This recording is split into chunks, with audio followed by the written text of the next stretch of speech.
Welcome to our channel. Today we how to activate Bose Music app for speaker pairing, detailed guide step by step clearly. To activate the Bose Music app for speaker pairing, start by ensuring your smartphone or tablet is connected to Wi-Fi.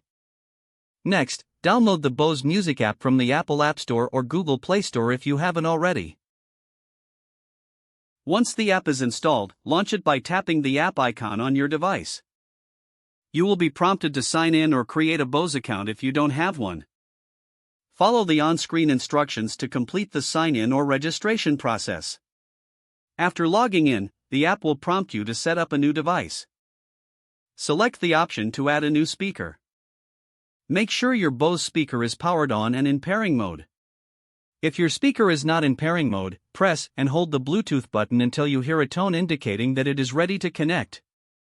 Once your speaker is in pairing mode, the app will search for available devices. When your speaker appears in the list, tap on it to initiate the pairing process. Follow any additional prompts that may appear on your screen.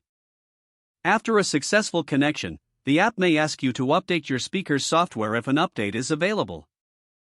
If prompted, follow the instructions to complete the software update. Once everything is set up, you can customize your speaker's settings through the app. Enjoy controlling your Bose speaker directly from the Bose Music app. If the page does not load, refresh the browser or try again in a private or incognito window. Make sure you are using the correct email address, then retype it carefully to avoid small typos. If your password is not accepted, use the reset option and create a new strong password you can remember.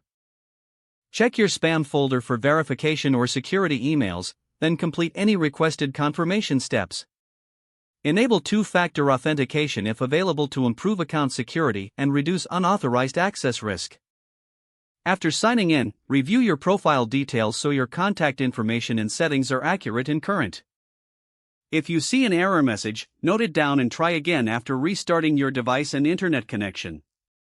Log out when you finish, especially on shared devices, to keep your account and payment information secure. If the page does not load, refresh the browser or try again in a private or incognito window.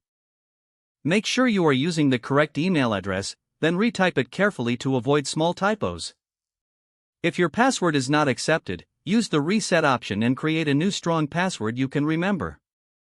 Check your spam folder for verification or security emails, then complete any requested confirmation steps. Don't forget to like this video and subscribe to our channel for more step-by-step tech guides.